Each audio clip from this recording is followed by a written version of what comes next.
Malam ini kita akan berbicara mengenai satu pokok pembicaraan yang berjudul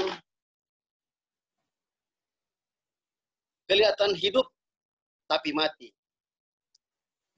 Saudara-saudara kasih, mungkin ada satu contoh yang boleh saya akan berikan, cuman masih di meja, boleh nanti minta tolong Erika ambil yang di meja. Itu yang di kecil itu. Bukan yang itu. Yang pot kembang, yang kecil. Baik. Kelihatan hidup tapi mati seperti ini, saudara. Ya, kalau saudara lihat ini kelihatan indah, ada kembang-kembangnya, ya, hijau, ada kuning, ada merah, ada putih, ada ungu kecil-kecil, dan kelihatan hidup. Tapi ternyata ini tidak hidup beneran, tapi ini adalah mati. Mati karena dia tidak memiliki kehidupan. Dia dapat menunjukkan keindahan. Di pot yang kecil ini dapat ditaruh di mana saja. Tapi ini tidak hidup. Dia hanya menunjukkan sesuatu di luarnya saja, tapi di dalam dia tidak ada apa-apanya. Tapi apa? Justru mati. Terima kasih, Erika. Kalau berbicara tentang hidup dan mati, tentunya kita dapat melihat banyak hal. Ada juga mungkin ketika kita berjalan ke Jakarta atau dimanapun kita berada, terkadang kita temukan bentuk-bentuk manusia alias patung yang mirip dengan manusia, tapi dia bukanlah manusia.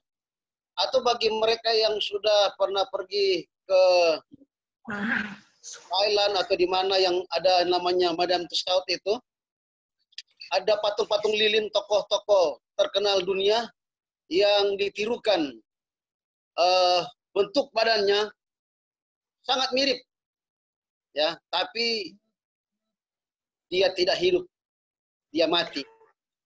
Saudara kekasih, terkadang kita pun seperti hidup tapi mati.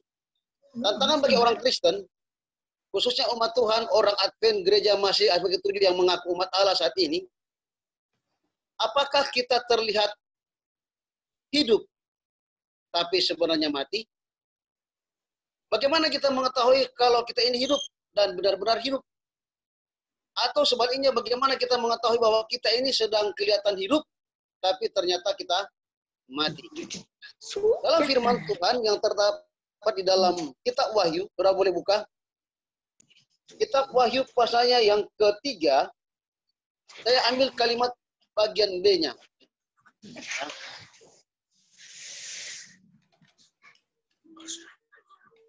Wahyu pasal 3 ayat 1 bagian B atau bagian terakhir dikatakan begini. Aku tahu segala pekerjaanmu. Engkau dikatakan hidup, padahal engkau mati. Ini berbicara kepada satu jemaat. Tapi saya mau ambil ini kita aplikasikan dalam kehidupan kita pribadi, setiap orang atau setiap keluarga. Apakah Tuhan melihat ini dalam kehidupan kita?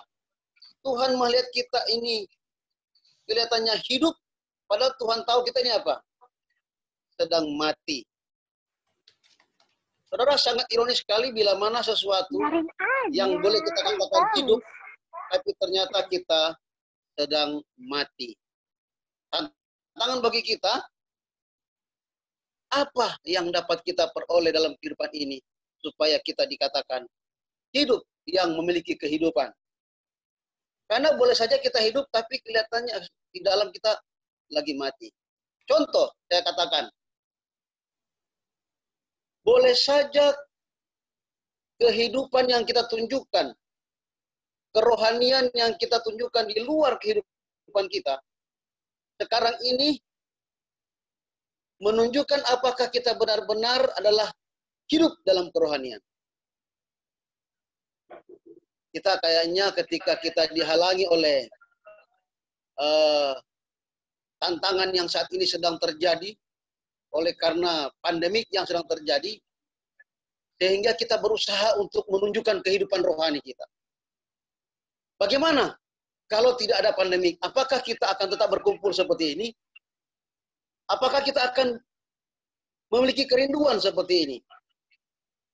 untuk menunjukkan bahwa kita ini tetap hidup dalam rohani. Ini tantangan bagi kita. Atau apakah nanti sekarang kita baru mencari, saya mau hidup, bukan sekedar hidup, tapi memiliki kehidupan, khususnya kehidupan rohani.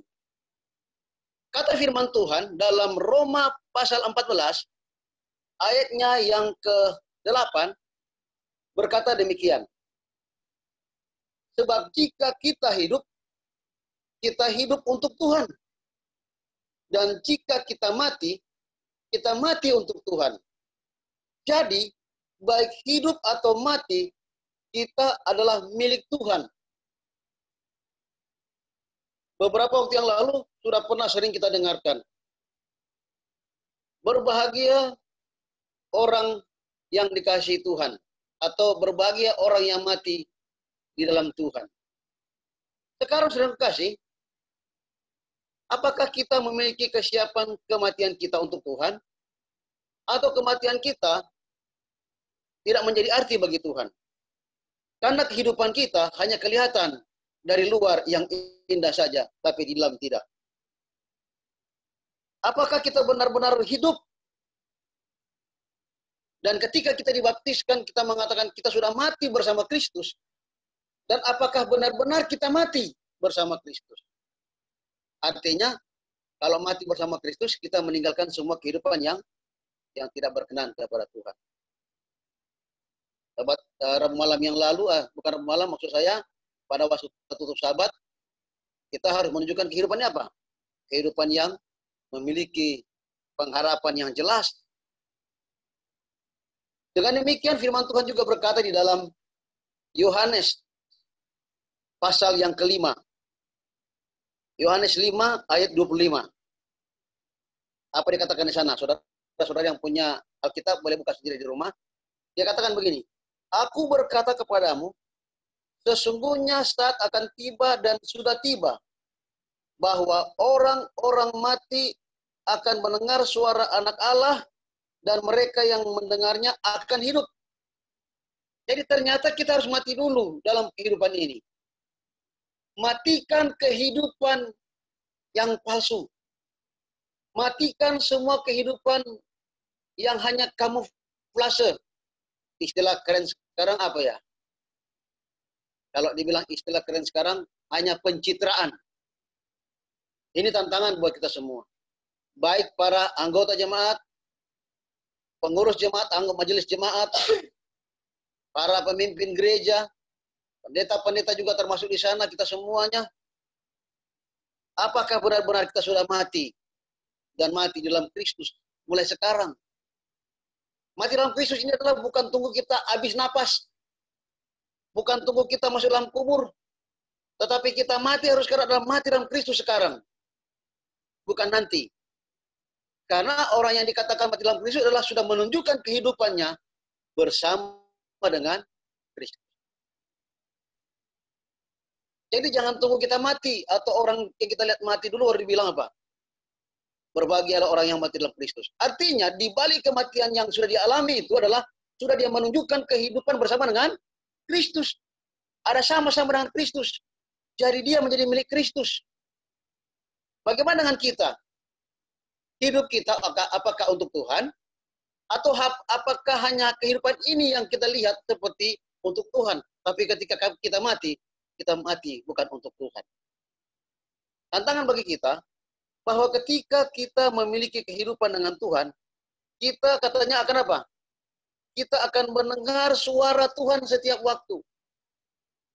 Di mana suara Tuhan itu akan memberikan kehidupan. Apa itu suara Tuhan? Pertama, hati nurani yang murni, yang selalu berbisik dalam pikiran kita. Yang kedua adalah selalu belajar firman Tuhan. Dengan tidak henti-hentinya. Pelajari firman Tuhan. Berkali-kali mungkin saudara dan saya terima WA. Kiriman dari teman-teman, kiriman dari gereja, kiriman dari pimpinan gereja, atau orang yang mengasihi kita. Mari kita berdoa. Berdoa 777. Berdoa dan membaca firman Tuhan, mendengar suara Tuhan, dan hidupkan itu dalam kehidupan setiap hari. Dikatakan dalam Roma 6 ayat 11, dengan demikian, hendaklah kamu memandangnya bahwa kamu telah mati bagi dosa, tetapi kamu hidup bagi Allah dalam Kristus. Karena mau terus bersama dengan Yesus. Sehingga kehidupan kita benar-benar hidup, bukan sebenarnya kelihatan hidup. Karena ada banyak hal yang boleh kita katakan, kita kelihatan seperti hidup, tapi padahal mati. Kenapa? Karena firman Tuhan juga di dalam Roma 14 ayat 9 katakan begini. Sebab untuk itulah Kristus telah mati dan hidup kembali, supaya ia menjadi Tuhan untuk siapa? Baik untuk orang-orang mati di dalam dia, maupun atas orang-orang yang hidup di dalam dia. Jadi kematiannya itu bukan kematian nanti pada saat napas kita berhenti dan mau dibawa kubur. Tapi mati untuk Tuhan dari sekarang, bukan nanti. Karena Kristus telah apa? Kristus telah mati buat kita. Kristus telah mati buat semuanya. Dan apa yang Kristus telah buat adalah untuk kehidupan kita. Jadi hidup kita adalah benar-benar kehidupan yang ada dalam Kristus. Sekarang kita boleh melihat bagaimana peran kehidupan kita sekarang. Kalau boleh saya katakan, sekaranglah waktunya, kesempatan bagi kita menjelang tanda-tanda kedatangan Yesus yang kedua kali, melihat orang-orang di sekitar kita. Supaya orang juga melihat bahwa kita benar-benar hidup di dalam Yesus Kristus. Tadi siang kita sudah memutuskan, atau dari kemarin sudah dapat surat untuk memutuskan orang-orang dapat kita bantu melalui gereja atau konferensi. Ini sebenarnya ada tantangan bagi kita anggota jemaat. Bagaimana kita melihat orang-orang yang sekarang dalam keadaan susah. Orang-orang yang sedang bingung bagaimana mereka bergerak. Yang punya pekerjaan tentunya akan menunjukkan atau memiliki penghasilan yang boleh menutupi kehidupannya atau mencukupkan kehidupannya setiap hari. Bagaimana dengan mereka yang dilarang bekerja oleh karena ditutup tempat bekerjanya atau kantornya, sehingga mereka harus sama dengan bukan hanya lockdown pekerjaan, tapi mereka juga lockdown dapur. Nah, ini masalah kalau begitu. Kesempatan bagi kita adalah untuk menunjukkan bahwa kita ini hidup, dan bukannya sekedar hidup. Sesuatu dikatakan, apa yang kita kerjakanlah, biar kerjakan untuk Tuhan, dikatakan di atas tadi ya. Apa yang kita buat itu biarlah semua kita lakukan untuk Tuhan, bukan untuk diri sendiri. Karena kita telah mati bagi diri sendiri. Untuk apa? Untuk hidup bersama dengan Yesus Kristus.